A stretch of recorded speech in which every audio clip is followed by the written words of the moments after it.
Okay, today we have an amazing podcast for you. I just recorded it. It was wonderful. I had Mendy Schusterman here, who used to be a client at our village, who has struggled his way through addiction, has dealt with some of the most difficult things, and now he is working in our village as one of the counselors and is doing amazing, amazing work with people who are suffering. He has turned his suffering into gold. And that's what happened. And we had conversation. Some of it was incredibly emotional, and it was beautiful to hear. And I think you guys will love it. I sure did. Hello and welcome to the Brainstorm Podcast. And now, your host, Sonny Perlman. Okay, folks. Okay. This is it. I'm very, very excited. We waited for this podcast for a couple of years. So just as a way of intro, that you guys heard Rabbi and Rebbitzin Schusterman in an earlier podcast, and now you get to meet their son Mendy, which is super exciting. I know Mendy for a long time. We're going to talk all about this. It's going to be story time with Mendy, and he's agreed to come on and talk about his wild adventure from going from in my life. He went from client to working for me, which is super the best arc ever. Superhero redemption arc. It's amazing. And you're going to tell us all about it. Mendy! Yeah, I wanted to say I'm so excited. I'm talking too loud for the mics, but I am so excited. I'm in the room with two of my favorite people, Sonny and Ellie. Ellie's in the back switching, and I'm so excited to be here. I vividly remember wanting to being on this podcast before these offices were all fully completed. I remember you doing these when you just started building down the basement when I was still living here as a client a couple years ago, and I'm so excited to be here right now. Okay. Okay, we're going to get into everything. I'll just give everybody a heads up. Mendy has one of the most wonderful, bubbly personalities, and hopefully it'll come out. I spent most of my time trying to catch up to his excited mood. So I am very, very, very excited to be doing this. Again, I'm saying it again. So, Mendy, you agreed to kind of share about your life. I always get nervous when I have a guy on who's willing to share about their life.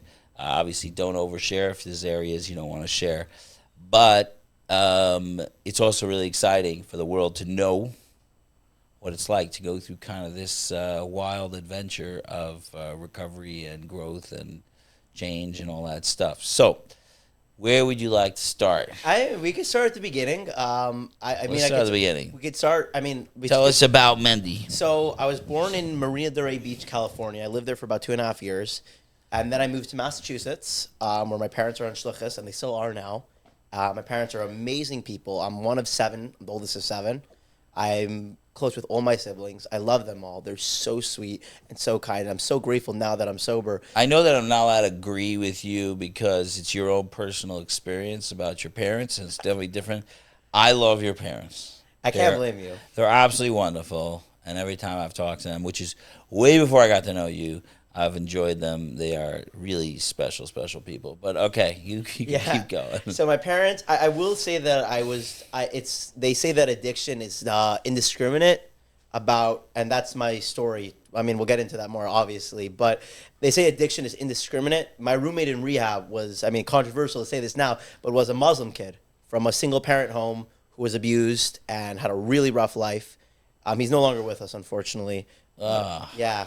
I didn't mean to go too dark at the beginning, but I came from a 2-parent loving home with everything I wanted, was not abused, had a great childhood, a great upbringing, and not everything was great. Not everything was great, no. Okay. But I would say that most of it was, a huge majority, and I felt like, parents are a huge part of how you are raised, obviously, and like who you become is a lot your parents, so, that's the real truth of it, and I'm grateful for my parents and for my family for sticking with me. Like, that's a huge part. But I lived in Massachusetts till I was 14, and then I moved to Connecticut, where I was in yeshiva, sleepaway yeshiva for a year.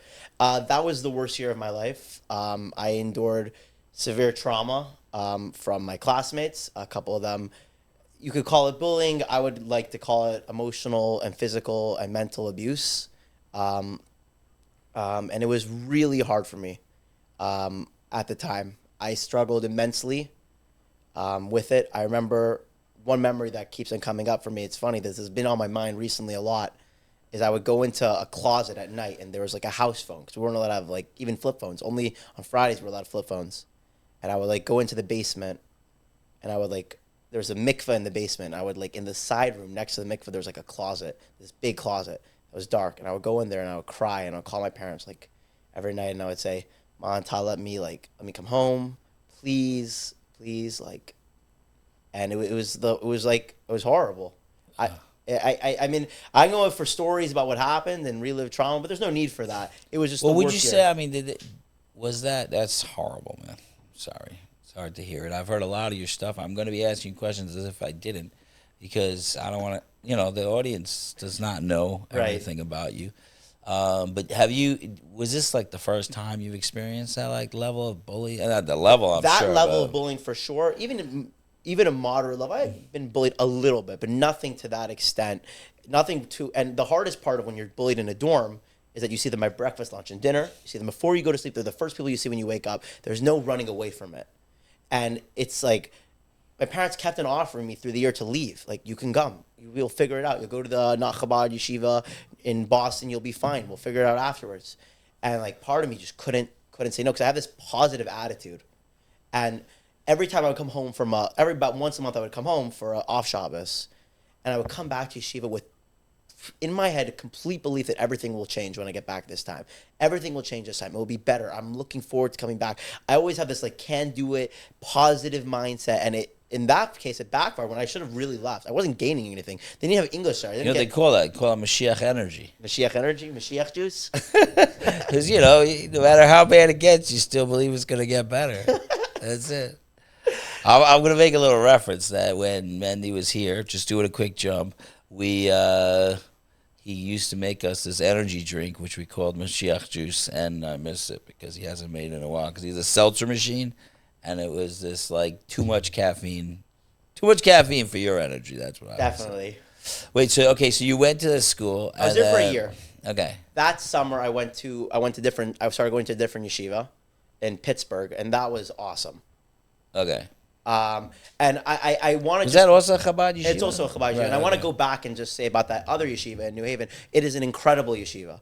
I go back and I see the Manal. I was just there a couple months ago. I went to visit the Manal because I think it's such an incredible yeshiva. I had a bad experience. It was and even these kids who hurt me, either they were hurting themselves or something else was going on.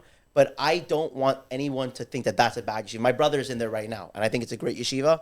And I'm very happy that my brother is enjoying it. And I want that to be super clear that I have nothing bad to say about the yeshiva. Right. My time in Pittsburgh was after that. I was there for 2 years. The first year, things were smooth, ish. I don't know if it was that. I don't know when it was. I think it was the next year. But really, it was smooth. I was getting adjusted. It was a little bit more modern, just a tiny bit, But I loved it. And I made some really good friends there. And they have a summer program. And the first year I went to the summer program before I was officially a student. I'm saying I was a student there. But the second year before the 11th grade started, right? Right. They had a summer program, and it was a blast. The staff members were all of our, shluchim from the year. It was so much fun. I had such a great time. And then 11th grade rolled around, and everything changed. Their 11th grade is different their 11th grade is their 12th grade. You graduate in 11th, you do a thing in your thesis, you do a bunch of stuff.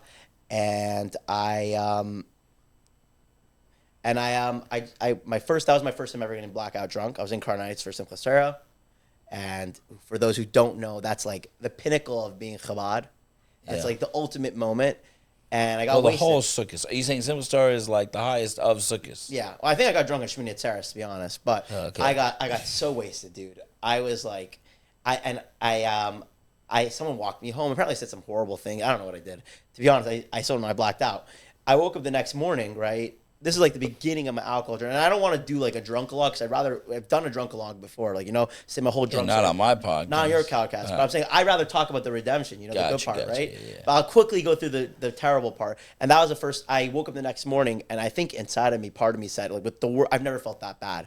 Hungover, I felt like I was dying. And part of me said, this is it. This is the answer. And I made that my mission for the rest of the year of 11th grade to get drunk as often as possible. What do you mean this is the answer? I felt like that was the answer to all. I had struggled with like chronic anxiety and feeling of not fitting in, all like the typical addict thoughts. I had them, and I finally had found my answer because alcohol made me feel better. Alcohol was like it.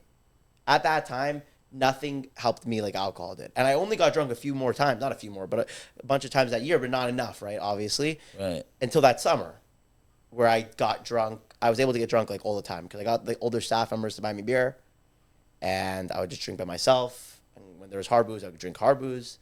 I would just drink like all the time. Right. And But you felt like it was like like one of the things when I speak to guys, like to kind of determine who's an addict and who's not. One of the questions I ask is how to feel that first time. Like, what was the feeling? And generally, most guys who suffer from a serious addiction say it was like love. It was like the fix. It was great. It was dude, a love affair. I can't even tell you how I felt. All I knew is that I wanted to do it again. It was Right. there was something. It was like the I didn't even know how many problems I had at that time, and it solved them without me even knowing. If that Right. makes any sense. Yeah. Well, Alcohol was it. Like you said I can curse, right? if you'd like to. I fucking loved alcohol. That was my shit. It was so good. It fixed all of my problems. It really did. Right. Up until it didn't, Right. which we're not at yet. But Okay, then what happened? then I went to a school in California called Jets. I love it. It was a great school. I was able to juggle. I was in college in a Jewish school there in the Valley in LA. It's a great school. And I mostly have good things to say about most places I've been to. The very truth is, like, all the places people are super sweet and kind everywhere, in a lot of these places. I happened to go to a lot of good yeshiva programs. I'm very blessed. Right. And but I actually even won an award that year for the most productive student. Really? I know, and I was like, my addiction was like really festering at I that mean, point. looking back, is that possible they gave you that award to make you feel good? I'm just No, maybe they did. I was so proud of myself. Sorry, I didn't want to take it away. The last time I was that proud of myself was when I was in rehab. I got an award for Client of the Week, and I called my mother up in rehab, and I'm like, Ma, I got Client of the Week award, and she was like, okay, that's good. Like, she didn't seem so impressed, and I was like, what do you mean? Like, I got Client of the Week in rehab. That which is funny because that Client of the Week thing from certificate. my certificate is now in Ellie's office, That's and it's right. still there. That's true. I am going to keep that hanging on my wall for as long as it is willing to stay there. It is pretty funny to walk in there and see a Client of the Week thing. Maybe we should make Client of the Week here. Maybe Client of the Month. Client of the Month. I feel like it'd be really cool. I feel like there's gonna be a lot of fights about it. Yeah, it's not. I don't think it's a great idea. I don't think Could it be work. cool though. It doesn't really work with that model. No, because everyone is Client of the Week. That's true. Question is, what are the qualifications of being a client of the week in a sober living home or in a rehab? Like, what, Well, in that what do you have to place, do to in win that Transformations in award? Florida, I'm Yeah. not sure. I think that I was able to start talking again. That's what happened. Basically, I was on like a heavy dose of Risperdal, and I was like a zombie. Like, now I don't shut up. But then I remember I was like sitting next to like these. There's a boy and girl next to me in rehab, like, and we're sitting on like this picnic bench, and I wanted to talk to them. I wanted to say like, "Hi, how are you doing?" And my brain couldn't do it. And then they titrated me off Risperdal pretty fast. And at that point, like, I was talking, I was schmoozing everyone up, I was having a good time in rehab. Transformations is like a vacation. I loved it there. I had a great time. That's all you need to be Client of the Week is talk. Yeah, and I guess I didn't do drugs. That was good. Yeah, that's nice, by the way. Not doing drugs. Didn't do drugs. If we go back to which would be my Just 12th transformation. Okay, let's go back again. to 12th grade, right? 12th That's grade. where I'm at, which I was in Jets in California. I was already like on my own religious journey, doing my own thing, and by Pesach time, me and my friends went to a Pesach program, and we went to like I'm not gonna say the name, but it was a pretty verkakt Pesach program. It's actually known as like the most verkakt Pesach program. Okay. It's What like do you mean farcocked? verkakt, like it was. I mean, I know what farcocked means, but It's crappy, bro. oh, it's okay, fine. And so I would just drink. I drank like 8 days straight, pretty much, I think. And I would like hide bottle. Oh my god, I didn't even realize how much of an addict I was. There's like a nook in one of the, like in the dining room. I would like hide bottles of wine there for my clients, but for me to drink, obviously, and for my clients. You know, sharing is caring, they say. At the end of it, this big burly Israeli dude, he pulls me to the side. He's He's like, Mendy, I need to tell you something. You're an alcoholic. I'm like, what? I'm 18 years old. Like, you're an alcoholic. You need to get help. I've been sober now for like 3 years in NA, and I need to get help. And I'm like, what? What did you say? And I'm like, but I don't like criticism, but I usually take it. So I went to a meeting like a couple days later when I went back to LA. I was in San Diego at the time, and Oh, you already went to a meeting then? yeah, that was my first time in a meeting, and I came late. How'd you get to the meeting? It was next door to my yeshiva. It was a church right next door to us. You just walked in? I just walked in. No one took you in, nothing? No, I was trying to find it. I was lost, but like some ladies near the church, like they told me where to go. I went in. Do you realize how weird that is? What? I don't know anybody who just walks into a random meeting. It's not that weird. I'm just saying it's interesting. Usually someone brings you in. Yeah, well, I'm not a typical guy. No, you know? you're not. No, So you're not. I was like, I went into the meeting, and when I left the meeting, I think I got drunk that night or a few nights later. It didn't really matter because I wasn't planning on staying sober. That was like I did make an attempt to get sober before I got sober. How'd it feel like to walk into a church like, you know, the I little asked my dad Chabad before. guy? I knew about recovery. I feel like because I watched Shameless, the TV show. Oh, okay. I feel like by the way, want to hear something crazy?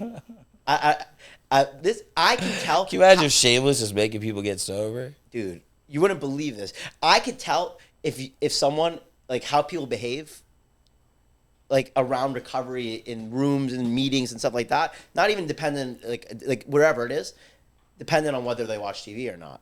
Like, if I knew exactly how to behave when I walked into an AA meeting the first time. Now, I don't know if you're allowed to talk about it. Oh, you're not supposed to talk about it, like, public media. Okay. I went to a recovery meeting. I feel like Sean was going to get mad at me. Oh, really? Okay. Yeah, he's it. How are you? Explain what that means. Most people who listen to this have never been to a meeting. What does that mean that you knew how to behave? Well, I went in. I was quiet. I behaved like a mensch. You don't talk out of turn. Didn't you be quiet anytime you went to a meeting? No, Oh, you I don't would talk out almost of turn. never be quiet, actually. I never shut up. That's true. Right. By the way, what was that drug that made you shut up? Risperdal? Yeah, I'm just wanted.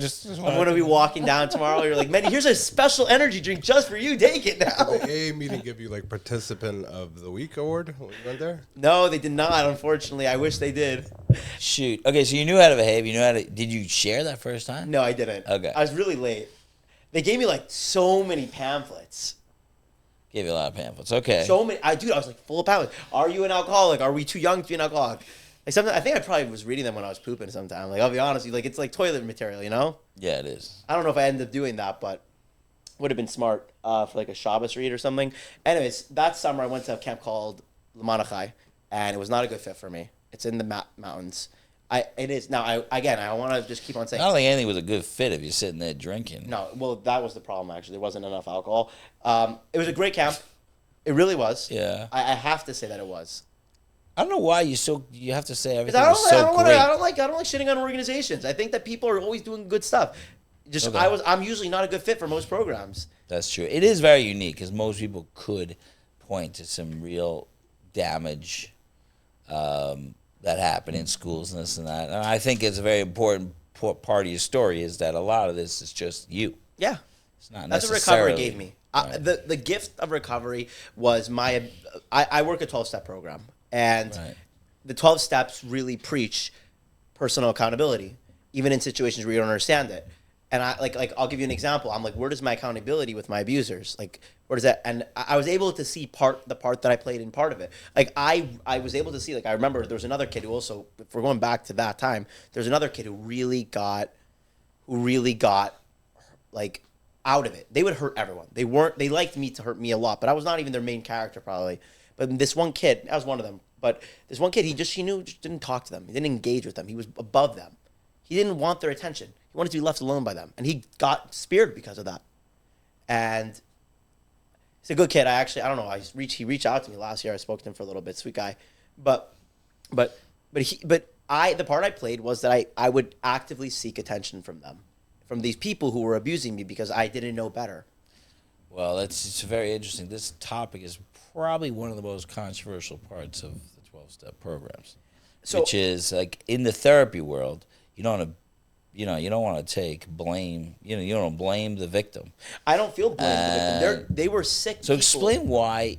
Just just you explain it. Maybe you're not the professional on this to explain it. Definitely not. But you definitely know a lot about it.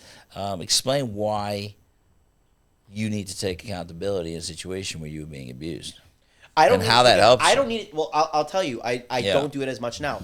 There are people, I want approval from everyone. I want everyone to be my friend. I want everyone to like me.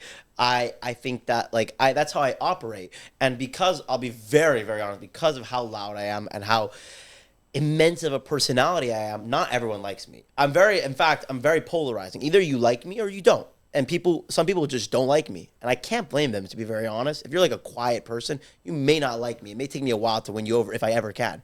There is one person recently that I won over. Doesn't matter who, but I'm joking. But So you're saying you're an easy victim, but why do you have to? So what? So you like people to like you? Does that mean they should abuse you? no, they're bad. They're sick for what they What's did. the point of you finding accountability? I'm asking. Let's say I'm doing I don't devil's know advocate. because I'll tell you why. Because I can now say that school is not bad.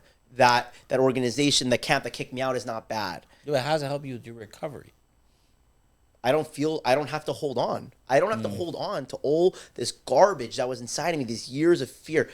I was with one of my abusers. I saw him last year, and we schmoozed. I went over to him, we schmoozed. When I saw him before I got sober, remember I saw him at a party. I was wearing this really funny hoodie that said "Virginity Rocks" on it. And I saw him. I remember that hoodie. Yeah, I don't have it anymore. It doesn't fit me anymore. I gave it to my sister. Okay. Your sister's wearing it? I don't think so. She's in seminary now. Oh, okay, well. She's in an awesome seminary in I Pittsburgh. think actually, that's of a all much places. worse sweatshirt for women than for men. I don't know. I feel like it's great. I went like this. I covered myself. If you're on audio, you can't see this, but I'm covering my face when he walked by, and I heard him say "Oh, nice sweater." He didn't see my face, and then when I saw him again, I was able to say, if I saw him now, I'd probably say Mazel Tov. I think he just got engaged, and he's a sick person. Oh, it's still in my head, right? He's a sick person, and he's not. He did some things that really hurt me and hurt a lot of people. Yeah. But it doesn't help me to hold on to that fact that he's sick. I don't That's need to. forgiveness. I do love when I don't know. I do forgive him to some extent, and I still think that he needs help. And that, to be honest, I don't choose judgment. That's up to God, and I don't believe that God is very judgy and very hurtful. My God, in my understanding, is not vindictive, but his time of judgment will come, and it's not me to be that person to judge him. And maybe God will. Maybe he has suffered so much in his life from abuse to whatever it is that he did that to me. And it's not my business to do that, but it doesn't mean I have to be friends with him. It doesn't mean that I have to be close with him, but that's on him, not me, you know? Right. Well, I do love as one concept in 12 steps where it's a line. And I have a lot of buzz lines. So one of the lines is, if it's not your fault, then you can't fix it. Is that the line? You ever hear this line? I don't know. If it's not you, then you can't fix it. Meaning, there's an idea that talking about other people's problems doesn't really help you. No. Trying to judge other people's stuff doesn't really help you. If you have to figure out in every situation how you could improve. It really isn't. It's not. We cannot change another person. I like that line. So I feel like we should circle back to that camp that I got kicked out of. You got kicked out of that camp? I was able to drink 5 times that summer, and this is when I knew there was a problem. Okay. But I do want to focus more on you getting better. So let's we're gonna Yalla, we're gonna go fast. man. We're almost. No. I'm gonna speed around. I just want to mention this one point. My friend was with me in that camp, and one Shabbos there wasn't alcohol, and I went over to him. I'm like, I want to kill myself. I said that to him straight up, and he was like, "Yo, why don't you take some Xanax?" I had a prescription for Xanax, which I only abused a few times, and I was very careful about that. And he's like, I'm like, I couldn't figure it out. And that summer was leaving. We got into a car, we got kicked out together. And his mother came to pick us up.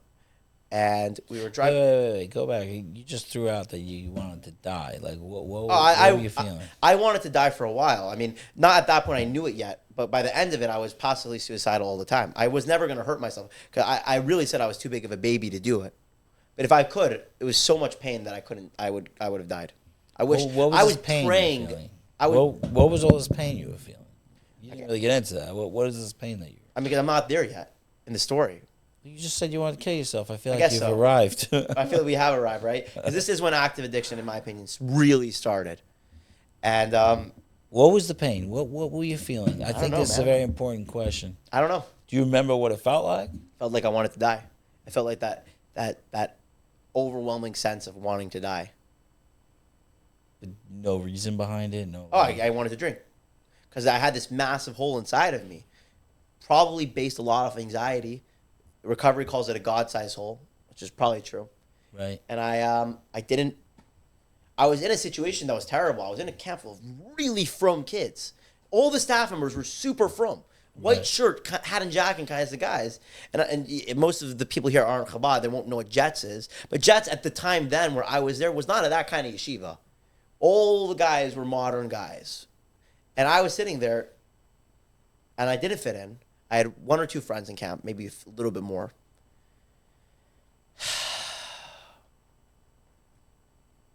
I don't know, dude. It was like I hated it, and I want to. This is what fueled. So this is what happened at the end of that summer. We're leaving, and I'm in the car. My friend, there's a term we use in Chabad. It's a Hebrew word. It's achlata, which means a positive resolution. My friend says to me, he says, "I'm taking a achlata to never be without service." There was no service in that camp. We didn't have service for the whole time we were there, unless we went on trips. Okay. And I said, and I didn't even know I said this out loud until he heard me say this on a different podcast. And he texted me. He's like, "You didn't say that. It's in your head. You said this out loud." And I said, "I'm taking a chalata to always be around alcohol, never be without it." And the rest of that when I came back that year to Jets in California, I had like a flask this big. I never got why you would have a small flask. I realized now it's to put in a suit pocket, but I didn't understand why that's not enough alcohol for me to get drunk. So I had a flask this big in my backpack. I had a fridge full of beer. Sometimes I had to have two fridges full of beer, one for cans, one for bottles. And I was getting drunk all the time then. It started rapidly speeding up really fast. Was it helping with your feeling of wanting to kill yourself? Oh, definitely. It was curing it. When I drank, it fixed the problem. But what happened, more than me just being an addict, I was destroying myself. I was a kind, sweet person, loving person, accepting person, kind to all people. I had become a bully to the kids in that school. I had become the person that I hated most. I lost myself, and all I cared about was drinking.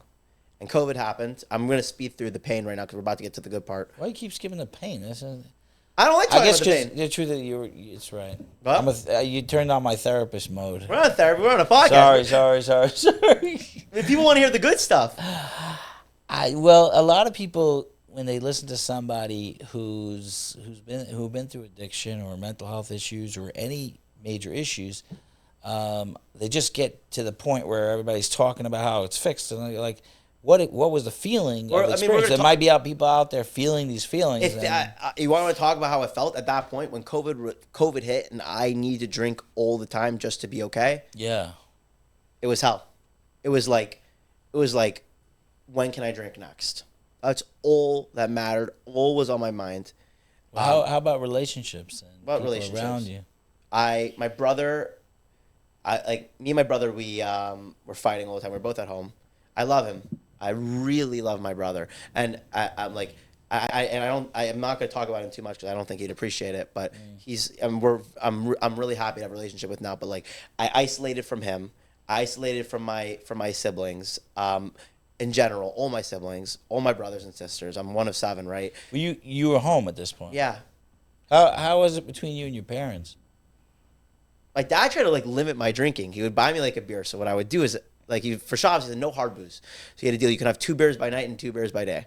And how I would do it was there's certain beers, if you're a smart alcoholic like me, that are over 2 times as strong as a regular beer. They're special IPAs. They're called Monkey Claw, Blue Monkey, something. They're really strong. So I get those. And then I would steal booze from my dad. But I've already started off strong, so I didn't have to steal that much. Well, how was your relationship with them at that point? I don't know. I was non-existent. They were my parents. I was in my rebellious teenage stage. Okay. I'm saying is there something if there are parents out there listening and they're like, what the heck do I do with it? This crazy 18, 19-year-old is losing his mind, stealing beer. What's happening there? I guess you can't get into their head, but I'm curious from your angle. Were you getting really upset? I asked my parents about it later. They didn't know how bad it was. They knew there was something wrong. Okay. Gotcha. Maybe maybe this is the point of the podcast where we just put a link to the podcast of Mendy's parents. So if you haven't watched it, go check that podcast out as well. Ooh, that was so professional, Ali. Professional Ali. I love it. I don't know. I wasn't. My parents didn't know. No one knew how bad it was. Right. It was my secret. I had to keep it to myself. Right. This sounds like a very isolated, alone experience while you're stuck in a house with your family. Yeah. Also, I'll talk about my siblings because those are the ones I didn't have a relationship with them. I would isolate from them. You're what number in the family? Oldest of 7. And I had So they're looking up to you. I have a brother and sister who were right under me, and I didn't want anything to do with them. And I lived with them. I literally only wanted to drink. All COVID. I remember on Shavuos, I wanted an Adderall bender also, by Shavuos by night, because I was convincing myself I was learning Taita. I stole Adderall from my sister. I had my own prescription, so I took some of that. And then my sister also had. And I went over to her, I'm like, Mommy said, I need some of your Adderall because if I have yours, I don't know what, I'm running low or something. And she's like, oh, okay. She's innocent. If I was 19, she was probably 15 at the time, maybe. No, it doesn't make sense. She's 4 years younger than me. Yeah. That is how it works. Right? She's probably 15. It goes the whole way like that. She stays 4 years younger the whole time.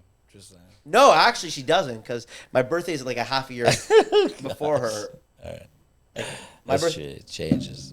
Anyways, so I love my siblings so much. Okay, so then you're in COVID. You're now at this point you're isolated. You're sad. You're alone, and you have your alcohol. I moved to Connecticut. Worked in real estate for 2 months during COVID. Okay. And I stayed there for 2 months, and I was drinking myself to sleep. This is New Haven. It's East Hartford. I was working in real estate there. Gotcha. That was a cool experience. I was bossing around a bunch of grown men. I was doing property management. I was 19. I was told, don't tell them your age. That's cute.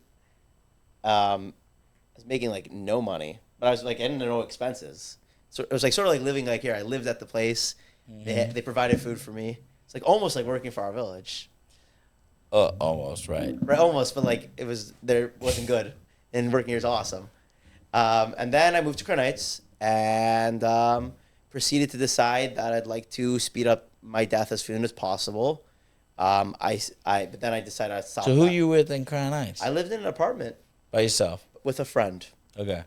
And my poor friend had no fucking clue what he was getting into. He's married now. Can I shout him out? If you'd like to. Shout out Avram. He's awesome. I love him, man. I was at his wedding a couple months ago. I feel like that's a lame shout out because I feel like you should say his whole name. Oh, I should say his whole name? No, why not? I don't know. Avram Herman. He's from here. He lives in Pomona area. He's such a cool guy. He doesn't live here anymore. But people love getting shouted out on the podcast. I have to do it more often. Right? Right? Okay. Shout out Avram, man. Okay. And his point is, I started smoking pot. And this was a big point for me because in my head I had this delusion. Oh, by the way, now you can't say anything bad about Avram. Nice. He was such a good roommate. Okay, he was amazing. Fine. There's nothing bad I could say. He was clean up after me. I was leaving messages. I was high as hell. I was walking around, blah, blah. And he'd be he's like, he wouldn't he was so nice. I really love Avram. He's a great guy. So I started to smoke weed. I never smoked weed. I had done Xanax. I had done Adderall, my own prescription, so I didn't consider them getting high, but they were obviously. And I did those on rare occasions a few times, really. Count on 2 hands how many times I did both of those. But then I smoked weed. Mm-hmm. And this was a turning point. Because in my head, I was a good kid. Good kids don't smoke weed. I'm a good kid. I don't smoke weed.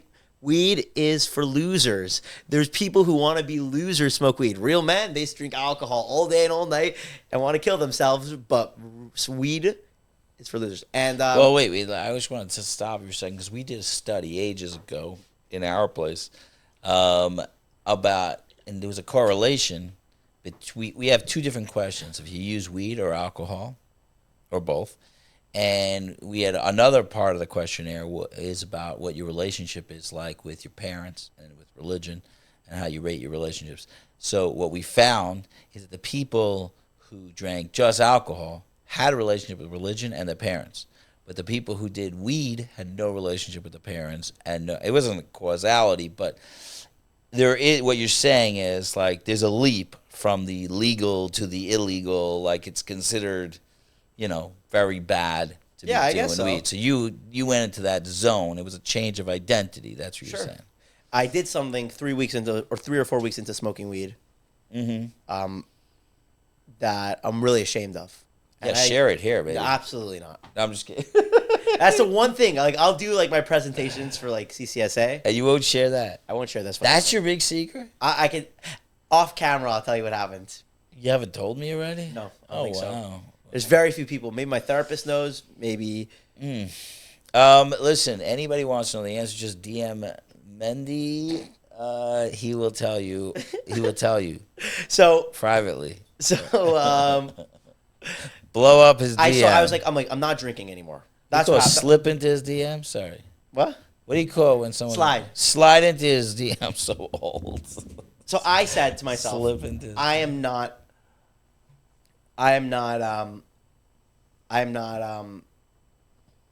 drinking anymore.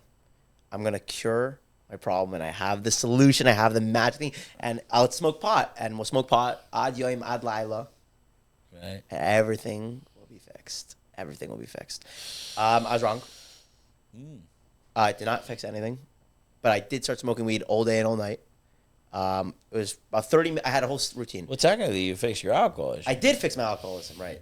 I don't even think I drink. I knew about recovery. Like I don't even think I drink wine by Kiddush. Probably did drink wine by Kiddush, maybe, but like I was like, well, all joking aside, a lot of people like are doing this all the time. They fix one issue, but then they have the new issue. well, this new issue caused a bigger problem, and I actually consider this new issue to be my savior because what happened was I was smoking weed so much that I went into like cannabis-induced psychosis, and I got a shtickle manic episode, and This is what started it all. Yeah, pretty much. Well, they say that like weed can like kick in like mania and induce mental health issues. Big time. Big time, right?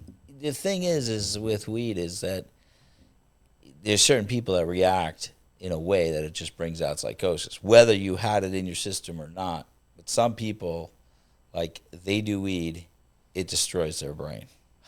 So there are, but then most people, it's not like that. But if you're saying it's like it just happened, dude, it took a couple months, but it happened, and then I went crazy, like out of my mind. And what was that like? I gotta tell you a story. What was it like to be out of my mind? I couldn't tell you, bro. I was nuts, crying, happy, this, that, whatever. Like cannot sleep. Just let's smoke weed. Can't go to work. Let's smoke weed.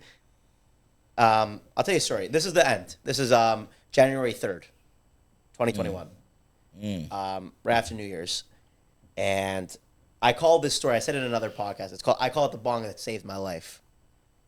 Okay. And sounds like I had a really, really close friend at the time who knew what was going on. Not to what extent, obviously, but knew most of the details. I couldn't tell them what was in my head. And they were waiting for me at my house. And I was walking around the streets. I had my ringer off. I was old dazed out. I was probably like drinking like soda or something. And I saw this guy.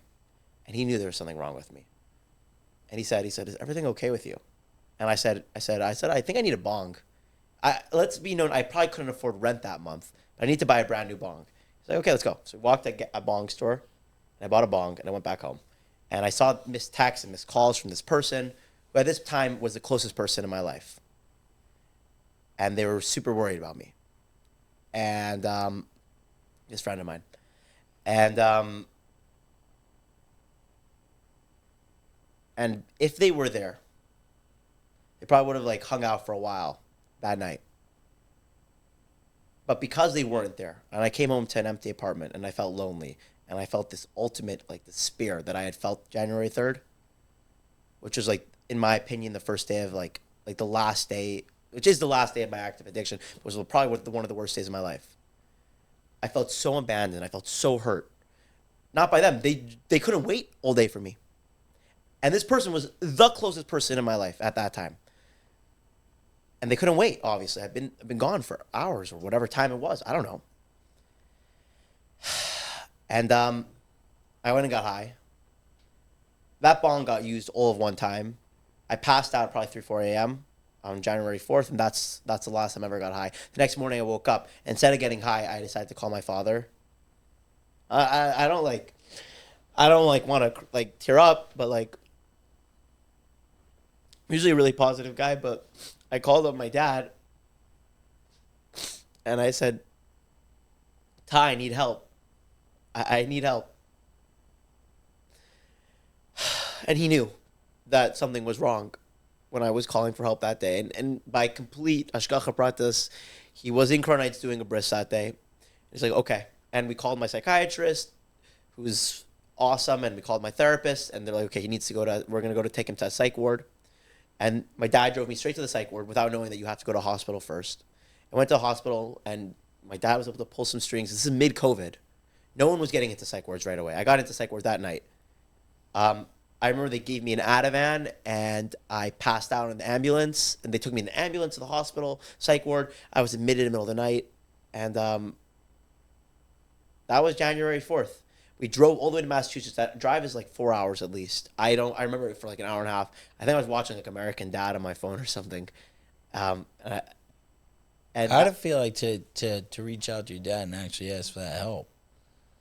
I know you got emotional, but I'm saying like that's one of the hardest things to do. Yeah, it's the hardest thing to do. And if someone's listening to this podcast and they can take away only one thing, that's what I would take away. You need to be able to ask for help. It's people say as a man, don't ask for help. The most manly thing you could ever do is ask for help. I'm blessed that I have a relationship with my family that I was able to do that because other people don't. And my parents, instead of being like, fucking drug addict, we're not gonna fucking help you, they said, we love you, Mendy, and we're gonna figure this out together. And we did that. I was in the psych ward for about 10 days. They got me on medication. Right. I didn't know what was going on. They said that I need to go somewhere if I want to leave. Else, I was like convinced that I was just gonna go home for a little bit and then come back to Crown Heights. Like I told my friends, I didn't tell my friends. I told one friend and I told 2 friends. I said, I'll be back in a couple weeks. See you soon. Give him a hug. Yeah, well, it took a little while till you saw him again. Yeah, about 6 months. Right. So where'd you go after that? So you in the psych ward? They Psych told you got to go somewhere I went to the else. best psych. By the way, I have a lot of parents like my kid went to Harvard, the best college. My parents are pretty proud. Their kid went to the best psych ward. You go on Google right now. Anyone can Google right now. You can Google McLean's Hospital. Or you can Google #1 psych ward in America. McLean's Hospital in Massachusetts will come up, and I am very proud of that. I am very, very proud to say that is my biggest pride. Mandy, this is something to be very proud of. Thank you, Sonny. I have never heard anybody say that before. Okay. So, Yeah, have you ever went to McLean's before? So after you went to the Ivy League McLean, By the way, it was can I say some funny stories from the psych ward? Please. Oh my God. First of all, it was low. I don't know why. We were so low level, like risk. Like they let us order Uber Eats to the place. Now, my parents would bring me kosher food all the time. It was so cool. The first time I got there, I didn't even know what to eat. I didn't know who to call. So confused. Oh my God, it's such a weird time. Anyways, let me have my phone. Let me have my laptop. I was not participating in groups. I would go into like nightly check-in. There's a group of us. There's this couple girls and boys, and we were all like the same age, and we would chill. They were so nice. I actually miss them, my psych ward friends. I like every once in a while, like I'll reach out to a couple of them. One of them's like a big Celtics fan, so like we used to, when the Celtics were in the playoffs, we would hit each other up. How'd everybody do? How they doing? I don't know. Probably not great. Difference. No, one of the girls I follow her on Instagram, she seems to be doing fine. And if you find Instagram, you're fine. We know that. Obviously. They all seem to be doing, everyone, could be doing better. It's Right. a psych ward, right? Wait, so what's the story? You sit in the group, you chill. I don't know, dude. I don't know what's happening at psych wards. I don't remember. I remember that, like, I think this is a real story. It's a little inappropriate, but, like, I think that there's, like, guys would order Uber Eats, and then, like, if girls sat in their laps, they would give them some. I don't remember if that's real. I was in a heavy state of psychosis, but I remember seeing that, and I thought that was the weirdest thing. Also, I refused to wear my mask. It was mid-COVID. I was like, I'm not wearing a mask. I'm like, religious reasons. And I just wouldn't go on. Did you say religious I was like, reasons? religious reasons. Dude, I was literally, oh my God. I have pictures of me in the psych ward. They are really funny. I was like a stick. Like anyone who sees the video, I am not a stick anymore. I was like real thin. I was like, dude, also like, there's so many weird things, bro. Psych ward they would do blood work on me all the time. I hated blood work. As after this, I left to leave the psych ward, right? Right. I mean, I went to a program. I'm not going to say any details about it. I did not have a great time there. They kicked me out. Eventually, they said I had to leave. They thought I smoked weed while I was there. I did not. This was hard for me because my parents didn't believe me. And The place you went after the yeah, psych because ward. basically anyone, Sonny knows about this, and maybe he can in depth explain it when I'm done briefly saying it. But basically, how it works with THC levels, they stay in you for a long time. Especially someone who's smoking at one point probably around a quarter ounce of just bud, not including actual cartridges a day, which I was doing, right? I was smoking so much weed that it was stuck in me. And the weed level can go up after getting sober if you do levels because it stays in your fat, and it can get out. And Right.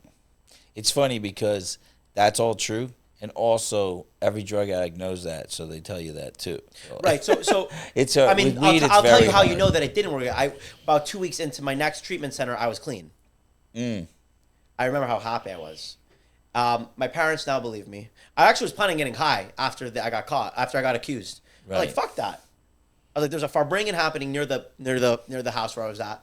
Like, there's booze everywhere, and I was like, I don't want to drink.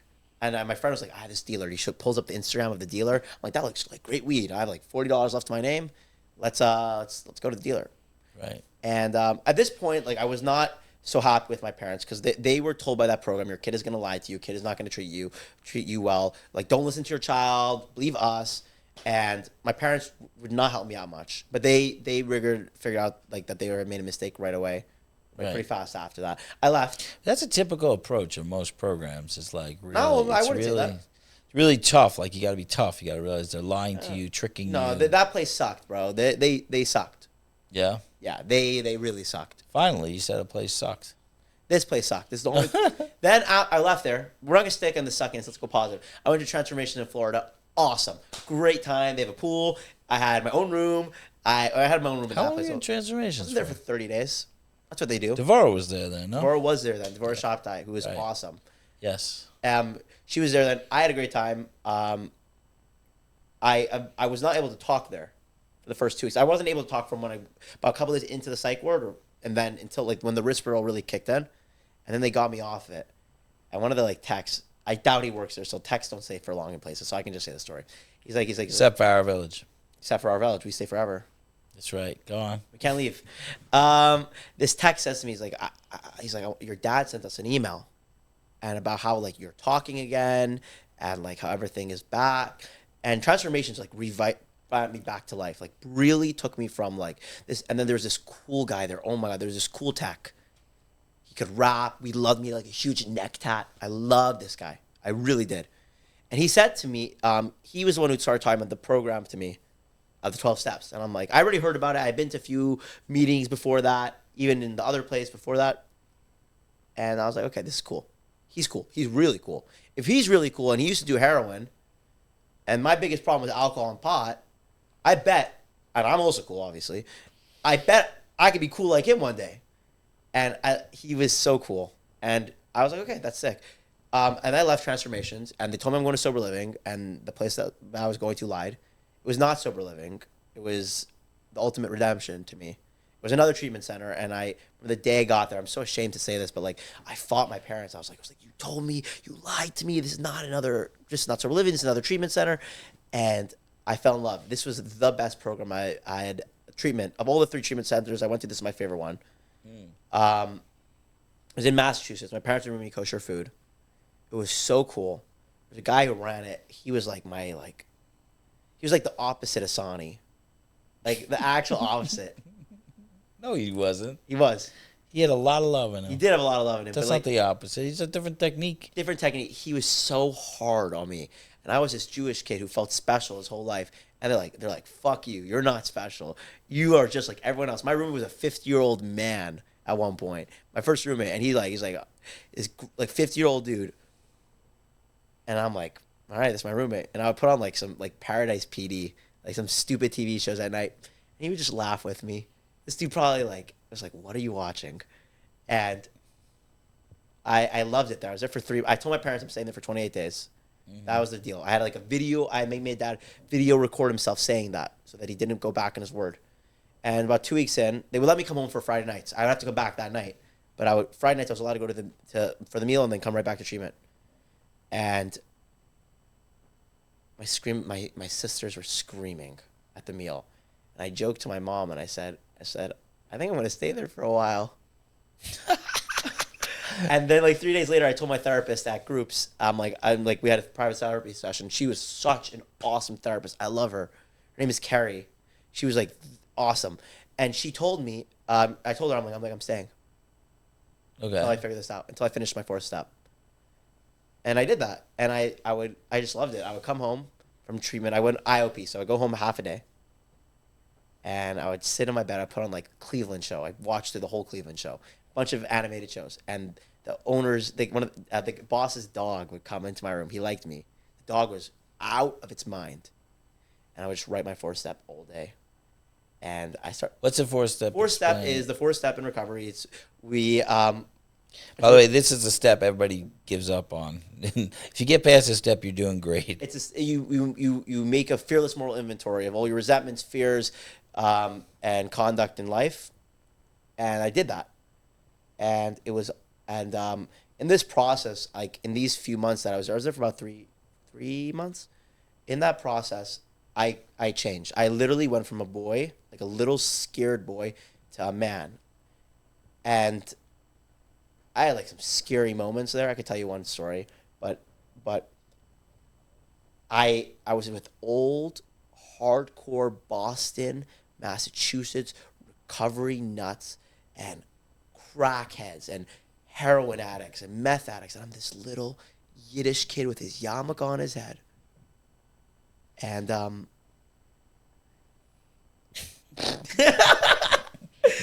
and I was like, this is my crowd, and I loved it. Right. They were so nice. Everyone loved me, aside from one of my roommates. He didn't like me so much. He was crazy, like fully tatted up, face piercings, everything. One day I'm putting on tefillin in the morning, and I take my tefillin off, and I'm like, he's playing death metal, like headbanger. I don't even know how to explain it. And I was like, one day I'm gonna flip out, and he lost it. He threatened me. He screamed at me. So I told on him. I didn't really care, and he apologized to me later. And then they told me that I should apologize to him. And All you said is that you were upset about the music? yeah, Okay. I don't really care. It all worked out. I have a general rule: if someone's playing death metal, I don't complain about it. Yeah, It's just they want to kill somebody. you might have. It might have been smart. I don't really have his rule, but I made it up just now. That's a great rule. I'm going to put it into effect now. But at that time, I didn't know the rule, and they switched him out of my room. And then I had no roommate for like a week or two. That was really cool. It could be and it's a new Sonnyism. a new Sonnyism. You have Sonnyisms. What did I say earlier? You have that great line. What's the line? Sonny is Sonnyisms, and I have autism. Non-diagnosed. Not diagnosed. Don't worry, we all will agree. We all agree that it's non-diagnosed, or we all agree. You don't need to be diagnosed. It's fine. It's fine. All shidduchim calls went down to 0 after that comment. It's not true. You don't have autism. I definitely don't. But it's a funny joke. It is a funny joke, but we don't joke about autism. It's a real thing. Why are you laughing? We shouldn't ever. My humor is like not meant for public consumption. I'm realizing. Oh, this is how we spend half our time here, just laughing. Okay, there's a lot of funny things happening in this joint. Anyways, point is, I left there. I was supposed to stay. They stepped me up. I had like freedoms again, and then I was like, who wants freedom? I texted Sonny. My father's like, text Sonny. I didn't know who you were. Right. And Sonny was like, I'm like, can I come to your house? He's like, yeah. He's like, we're opening up this day. I'm like, I'll be a few days. I'll be like a day or two late. He's like, that's okay. That's fine. And I came, and then the day I was supposed to come, I texted him, I'm coming tomorrow. And in my head, I had come from a serious program. You can't be late to anything or you get kicked out. And I'm like, can I come tomorrow? And he's like, yeah, no problem. And I'm like, you remember this? I don't remember the exact. And no. I came there, and as I pull up the first day, and the house is like crazy. I pull up in a minivan because that's the car that my parents. Well, let me give it a little history. We just a tiny. No, bit of please, history. please, please. A little bit of background is that we opened this house in 2019, so it was before COVID, right before COVID, and then as COVID hit, we literally got smashed. I filled the house up, and then I had to empty the house, and then I filled it up again and emptied the house because every time. At that point, we thought COVID was we were really scared, so it was constantly having a problem with who could be here, who can't be here. So at a certain point, I just said, until this epidemic is like really over, I'm keeping the house at a very minimal. I didn't take any new people, and then we reopened With me. when Mendy showed up. Mendy was the first guy when we officially reopened, so he considered himself the first client ever. Now, it should be known my parents were begging Sonny to let me in for a while, ever since they heard you talk at something, right? Right. But Yeah, I was speaking to them throughout almost all the things you're talking about. Yeah. Sonny was apparently in my life. I only found this out like 3 months ago. I was talking to my mom. She's like, you know, Sonny like was, and his point is, Finish the statement. no, like you know, Sonny was in your life for like a while. Right, I was right. Like that's crazy, and we're just talking about it now. Yeah. We just said it a second ago, Right. right? Yeah. Exactly. You just stopped in the middle of a sentence. I thought you were saying something else, but you're right. You were just repeating yourself. You had a right to stop. I had right to stop, right? Okay, fine. I didn't even realize I was making a joke, and then I realized that I wasn't even. Anyways, Okay, so now you're like a hardcore 12-stepper. Oh, yeah. Scared of making problems, and you walk into our village. oh my, the first comment I get was from a guy who was leaving the house because Sonny cleared it out, and he's like, mommy car, because I was driving a beat up Toyota Sienna with over 250,000 miles on it. This car did not last long. It died multiple times while I was at our village. That's right. Sonny saved me. Literally, it died. I was on my way to a TLR retreat. TLR right here. Represent. I love TLR. The living room. The living room, right? And Sonny, I call Sonny. My car broke down the side of the road. He's like, I got you. Don't worry. And he like, this is Erev Shabbos. And Sonny just like, he's like, I got you. He's like, and I felt like 3 Jews stopped in the way to like take care of me. It was so nice. I felt so loved. And then Sonny came and he just like scooped me up in his Tesla. And then we figured it all out. And then he drove me to the retreat. And I was like, this is great. This is an incredible moment. And I was so happy. It was really great. But I loved our village. I did not Wait, so understand you got it. there. Who said mommy car? I'm sorry, I'm bringing you back. What happened? I'll tell you later. The guy, not who. Someone walked down and just looked at your car and was like, mommy car? There was a person who was cleaning up your basement. Okay, to be fair, that's a mommy car. It is. He was right. He wasn't Can I say? I don't know. Okay, we're gonna. I'm putting a filter on, but I did not understand what was going on here and why I was getting away with so much, and like I was like, why is no one else doing their chores? Well, first of all, there was no one here for a month. It was just me for a month. Right. That was fun. Then people came. Got a lot of attention that month. I did get a lot of attention. No, I had a job. I think Ellie should share what happens with me at my old job. I feel like Ellie should share why my old job was not loved so much. I would work remotely in my room, and then Ellie would always tell me something. Ellie, what would you always say? I would say go back to work, Mendy. Go upstairs and go back to work. It's way too noisy down here. I would come to they loved me at my job because I would do all the work really fast and then I'd be done. And then my boss wouldn't respond to emails for like 3 hours, so I'd have nothing to do for 3 hours. Like there was one time I promised for a full day, my boss did not respond to an email. I was like, it was the craziest thing. He's like, I really loved that internship. It was so much fun. Anyways, I was here for 4 months, and then I mean, let's be honest, I left. Let's be honest, I left. I loved our village, but I mean, what is it called? AMA? We don't have AMA here. We don't have AMA here. AMA is against medical advice, and we do not have AMA. You stay as long as you can. I stayed for. We did not. You weren't like graduated. I wasn't graduated from our village, but despite that, I left, and they helped me leave, and they put me in the car with some weird dude. I don't know what they did. I loaded up Ellie's car, and I was with this crazy guy. Oh my god, I remember that guy. He was Drove you to Crown Heights. He was not the kind of guy that he was kind of creepy, but he's a sweet dude, great guy. I love him. Anyways, point is, I moved to Crown Heights. Big mistake. I hated it. All my friends, like I'll be honest, like no one cared anymore. Like they didn't fuck with sober Mendy, and Sober Mendy felt destroyed. I can tell you the day I figured it all out. It was New Year's Eve. It was Shabbos. And someone had a Shabbos meal. After the Shabbos meal, we went to an after party at someone's house. And this is the day that I had figured out that no one liked me anymore. All of my old friends wanted nothing to do with me. Everyone was drunk but me. I was sober. I was about to celebrate a year in a couple of days from then. It's a hard story for me to share because it's just so embarrassing. And the guy whose house we went to was a drug dealer, apparently. Great choice and destination for a sober guy. And he kicked me out of his house because I was like being like a little like zesty, as the kids say. I was being a little bit like, like doing my thing, and doing my thingy thing and like chilling and whatever. But he kicked me out. So I sat on his front porch and I waited for one friend just to come over to me. Reach out to me. I lived on that block. So I walked home. No one came. No one reached out. Not a single friend. There was a lot of friends there that could have done that. And even there was also a couple people who I weren't super close with, but was close enough that they could have done that just to check up on me. I assumed someone would.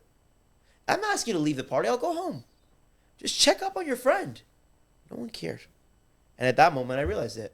No one cares about me in this community.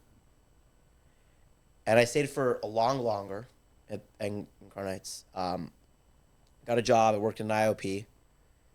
Made a lot of money, to be honest. It's like a rehab. So, yeah. All right. And, translating. But I felt destroyed. I went to visit yeshiva twice that year. And at the end of that year, I saw those kids again. They were smiling. I'm like, what do they have that I don't have? When's the last time I was this happy? And I'm like, oh, last time I visited at yeshiva. And I decided I'm going back to yeshiva. I wasn't like really religious at the time, but I'm going to yeshiva. And most of my support system, Sony was included in that, was totally on board. Thought it was a great idea. One person wasn't. Shalom wasn't on board with it. But I love Shalom. But I decided to go back to yeshiva. I went from being fully money. I had everything taken care of. Doing super well. Say, screw it, I want to go to yeshiva. And while I was in yeshiva, I decided to go back to college, which Sonny told me like 8 months before, take work for a little bit, then go back to college. He's like, if you ever want to work in the recovery industry, you need to be in college, Mendy. I'm like, okay. I would like to point something out. I know this is like tooting the Our Village horn, but there's no real way to leave Our Village. I mean, the whole time you're calling and we're speaking and having conversations about this, and I'm speaking to your parents, and I'm saying that's a beautiful thing. This community here. Yeah. I love it. I'm listening to your story, and I'm like, wait a minute, we kept in touch the whole time. Yeah. I love Sonny. Sonny was I'm Sonny. I saw that Sonny. I will say that Sonny and Ellie left me with such a good taste about them in my mouth. It made that sound super weird, but I had such love for Sonny and Ellie. I didn't understand at the time how much I loved it until I didn't have it anymore. So I went back to yeshiva, and I loved it. I'm actually going back to visit that yeshiva. Yeshiva's Beis Menachem Pocono is also known as Wilkes-Barre. I love this place. It is my second home. I go there when I need a break from reality. They're so much fun. I gained so much from that year in yeshiva. It was the best thing I could have done. But halfway through the year, I had like a mental breakdown. I mean, not like a literal one, but it was pretty close. And I called up Shalom, who's the clinical director here, and I said, Shalom, I think I should come back to our village. Can I say this? Yeah. I'm like, I think I should come back to our village as a client. And Shalom was like, why don't you they're like, we're looking for like another person to work here. I'm like, what do you mean? I just told you I'm having a nervous breakdown. I think I'm going to relapse. What do you mean? Shalom was like, no, come. I came to visit, and I also worked for like a week covering for somebody, and I had a blast. I really did. Yeah. And I'm like, okay, I want to stay. And Sonny was like, I'm gonna be really honest, and you can just scream like no if I like go too much. But like I went back to Yeshiva. I don't know what I did wrong. You sir. didn't. You didn't. All right, keep going. I'm getting up to get salsa. Hold on. Oh, I'll wait. I should continue. Okay, so basically, I was with Sonny. I Sonny's like, listen, Mendy. Basically, what he said in real short is like, Mendy, you don't fit our job description. You're a little bit too like hyper. You're a little bit too wild, a little too immature, and I was like, there's like an element of truth to that for sure. But he's like, we want you to work for us though. We don't know yet. Just stay in yeshiva. I'm gonna figure it out. And every like 3 weeks we would talk. And he's like, I'm working on something. I have an idea. Do you want to be a driver? I don't think a driver will be good for you. No, we're not gonna do driver. Okay. Calls me back. 3 weeks later, I call him again. He's like, you like social media, no? I'm like, yeah, I could do social media. He's like, oh, okay. And eventually, Sonny's like, okay, we have a whole plan. This is what you're gonna do, but you're gonna gain more responsibilities as you get here. We're gonna give you more things to do. But like, and Sonny hired me with no experience in social media. Now I do all the social media here. That's right. Killing it. I learned how to edit videos. I learned how to edit podcasts, make clips. I learned how to make thumbnails for YouTube. I learned how to do a bunch of cool stuff, and I learned it on the job. Sonny wasn't like, they're like, hey, I want you to learn this before. He's like, man, do you think you could like make like a thumbnail? And I'm like, no. And Sonny's like, would ask me again like a couple days later. He's like, you can make a thumbnail. And his point is, I've talked for like most of this, which is really bad. And we still, why is that bad? Why is that bad? I want to hear I'm listening to your story. I'm fascinated. I know his point. I know the story. Can I tell him the joke you played on me? Okay. So I call Sonny up. I'm like, Sonny, my parents say that I should come for like a month to try it out. So I was like, okay, you know what? We'll try. This is one of the meanest things I've ever done. We'll try you out for a month. I'm like, what? And I'm like, okay. He's gonna try Wait, explain that again. How about you say the story? I think it's better if you say it because you're the one who did it. No, what happened was Mendy, with your tremendous anxiety, Incredible. You were like bugging out. You finally came up with this conclusion that you must have spoke to your parents about for hours and hours and hours about the best way to do this because you're so scared to come and disappoint, and so you said, "I want to come and try it for a month, we're on trial, basically." So I'm like, "Oh, that's great. We want to try you for a month too." But Sonny was joking. He was joking. The truth is, half of it was me trying to make you feel better about like, okay, we'll both kind of look, but it was a tiny bit of a fun joke. And one day, you freaked out. I freaked out, and then I come to Sonny. I'm like, I'm staying. He's like, what do you mean you're staying? You're always working here. I'm like, you told me that I'm trying out for a 30 years. He's like, I was messing with you, and I lost it. I thought it was horrible and really funny at the same time. But then I started working here, and it was crazy. I literally was like, oh my God. I don't even know how to explain what it comes from, like being here as a client to working. It's like insane. Like there's no job like it. I like tell my father, I'm like, yeah, so I do a side job. I work for a really incredible organization called CCSA. And I'm like, yeah, so I'm gonna be missing this day and that day. And my father is like, he's like, is Sonny okay with you like missing some of these days? I'm like, yeah. He's like, he's pro it. He wants me to work more. Like no other organization is like our village. Like I can't explain it enough. What it gives me a lot of pleasure you saying that, because I'm going to ask you some questions because I like to get it from you. I want to hear it from your point of view because I'm like the biggest fan, obviously. I'm a huge fan of my own organization, but I want to hear more inside stuff.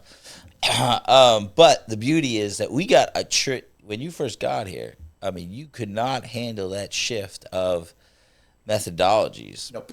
Like at all. You were like, I don't think I ever if you're not beating me to death, then how am I going to get better?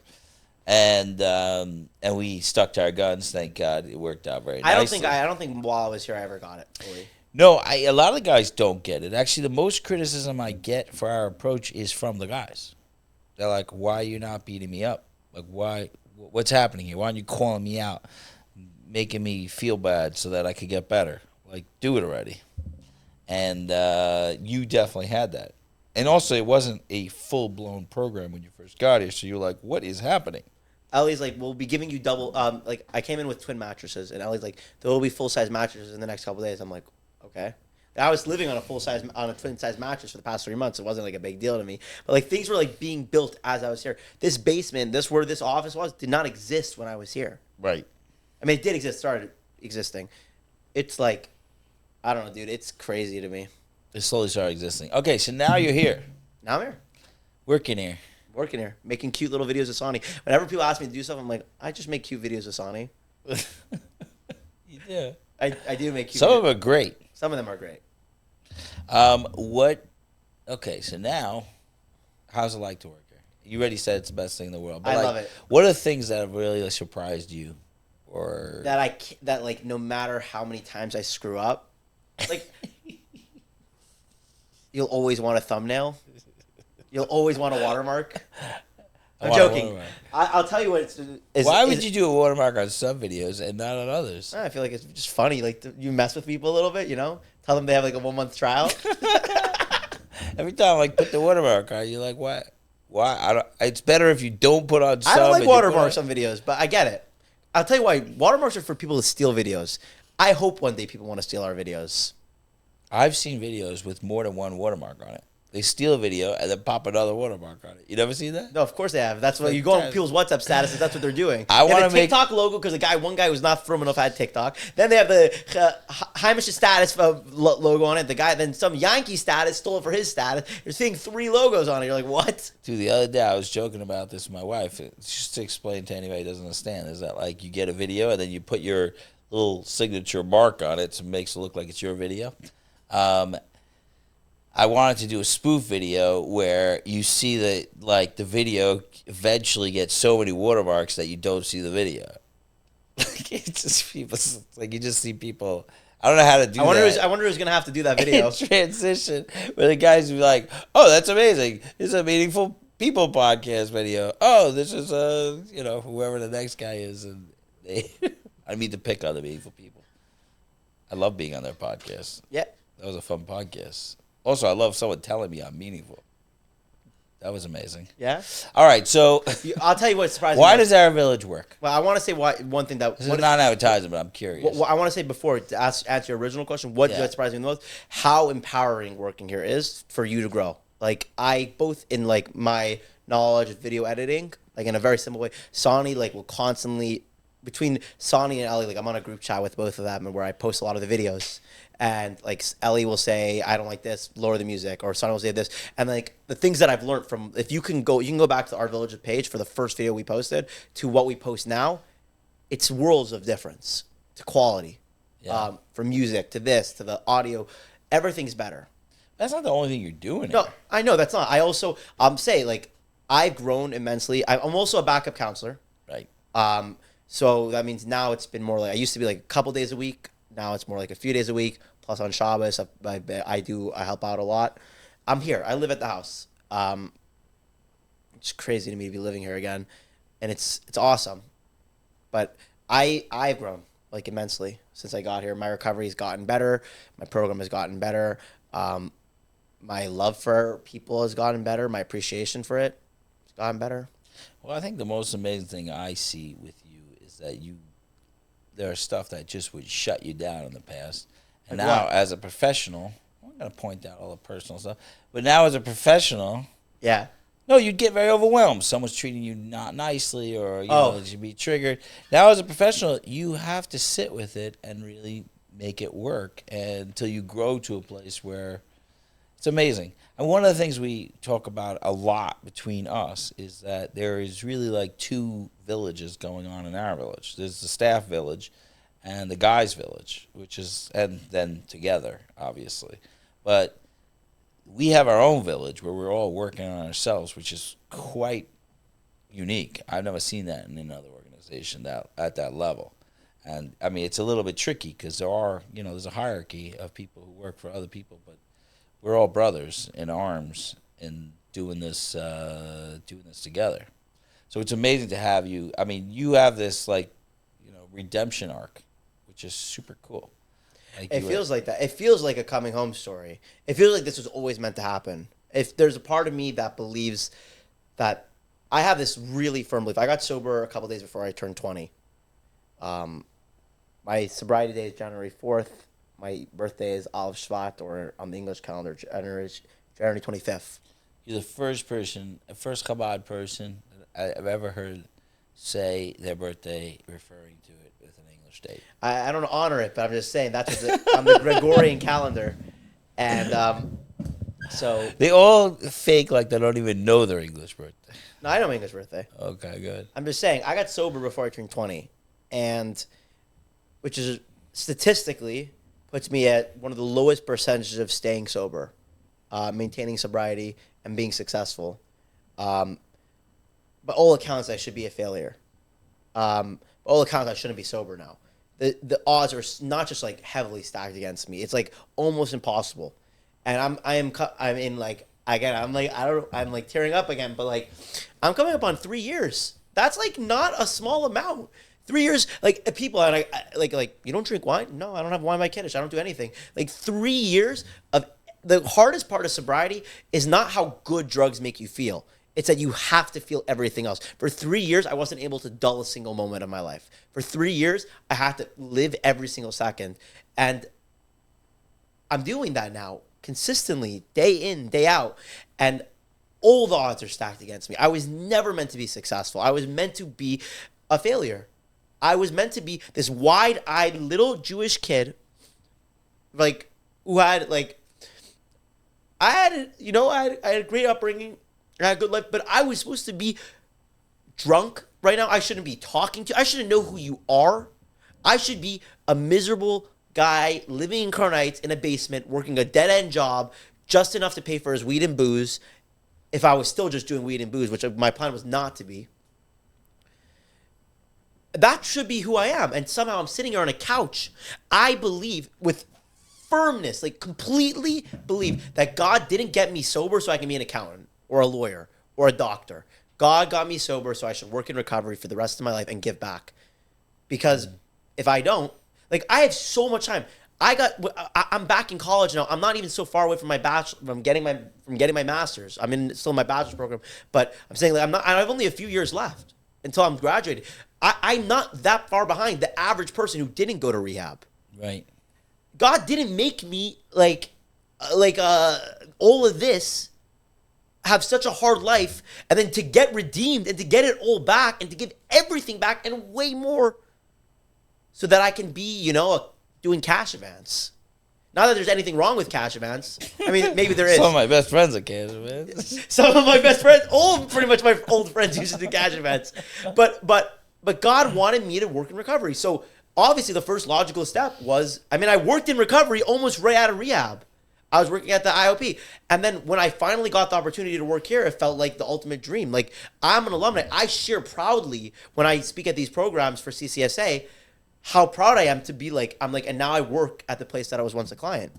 This is like, not just do I get to work. I make a lot of cute videos of Sony that spread our message and do our marketing. But I get to, every single day, I'm with the guys, interacting with them and trying to help. And a lot of times they help me. I'll be very honest, that's how our village works. But I get to be a good influence. I'm not, dude, if I was meant to die, God was putting me right in the path to killing myself, to just ending it all. But he said, no, Mendy, I have a little bit more planned for you. You're going to do just a little bit better. You're going to be a little bit more awesome. We love you. I love you. And I'm like, okay. And what's my repayment to him? My repayment is that I get to work in this field now. That's how I give back. There was so many people along my journey who aren't Sonny and Ellie and Shalom and all the amazing people at our village who helped me. And I don't talk to a lot of them anymore. But they did it for whatever reason they did it. And I promise you it wasn't for money. If it weren't for money, they would be doing cash advance also. Not a lot of people doing this for money. So if they gave back to me for some reason, so I'd like to give back to the people who helped me, If that makes any sense. It doesn't just make sense. It gives all your trauma meaning. I love that like idea in Judaism that like your sins become mitzvahs. They become good deeds after you redeem yourself, after you do tshuva, right? Like I love that idea, and because it seems like such a weird idea. Because why? Because that sin is what inspired you to change. So that becomes a mitzvah in itself. I'm not saying what you did was a sin. What I'm saying is that idea is that you gave meaning to, like we always talking about the victimhood, that people are like stuck in their victimhood, and I dealt with this, and I'm sad, and and they constantly stuck in it. And the way to transform it is to do something special with it. Everything you do, everything I do to help people is because of the suffering I went through, and you're having the same experience. Yeah. Just wild. I you know, it's dude, I don't even know how to say it, dude. It's gratitude. Like, I was like, I'll talk to my parents. I'm very close with them now. My because I was close with my parents before, even to some extent, is the reason I think I'm alive today. You know. I cannot express that enough. Like, when I see parents, it's interesting because parents always trying to figure out like how to kind of get me more involved in a situation. If I see parents are very involved, it inspires everybody around that person to help as well. Like, what people don't realize is how important parents is in this whole topic, and it's beautiful that your entire story, your parents are there. They never let you go at any point, and that is just absolutely stunning. I felt abandoned though. I know, but they didn't abandon you. When I was in my first treatment center, I felt very abandoned, and it's because they didn't know better. And the amends that they made are so real. Still making. No, they're not still making. At this point, I Every time you can't get milk them. it anymore. I milked it for a while. You milked it for a I was long in time. a long time. I milked it. I think at this point, I can't milk it anymore. I don't know. I think you'll try. Yeah, I can get one more out of him for my birthday. I'd be like, I'm coming up on my anniversary. You know, I could really use a car play in my car. It's like $300. You know, but how much pain did I think I suffered? That first rehab. First rehab was rough. No, I love them. I really do. There's something about my parents that, like, I don't know, something about them that's like, they're special. I think all my siblings now get the benefit because of me, and in a sick way. Like, my parents are more loving than they've ever been, more understanding. I think my parents have understand now that, like, it's not about if your kid is from. It's not about, and I will say, I think because of that, my entire family is religious. I became religious again because my parents didn't care if I was. I didn't have to fight it anymore. Wow. They don't care if you're from. They just want you to be happy and healthy. My parents work so hard to love on their kids like they never did. I was like sitting with my mother. They come to visit, and one of the things that I do, they come to Muncie to go shopping.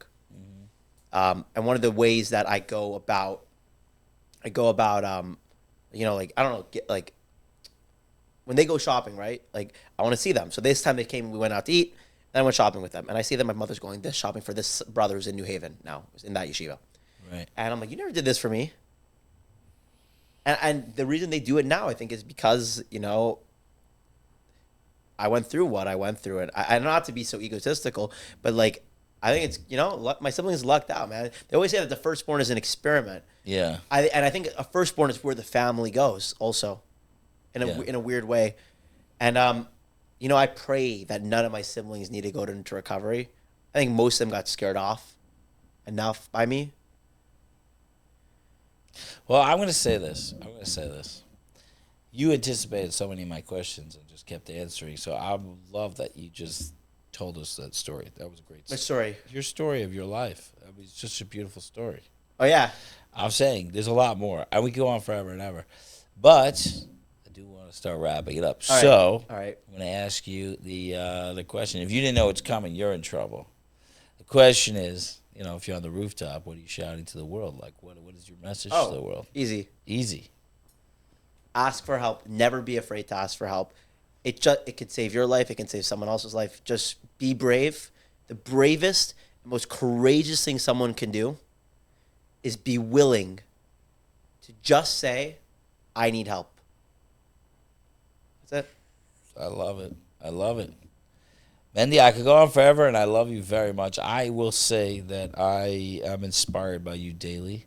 You're incredible. You're fun. You're exciting.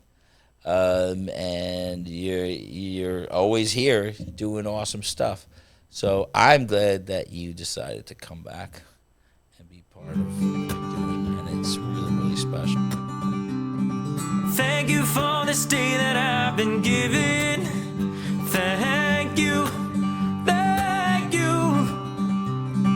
Thank you for this chance Thank you for this chance to live anew.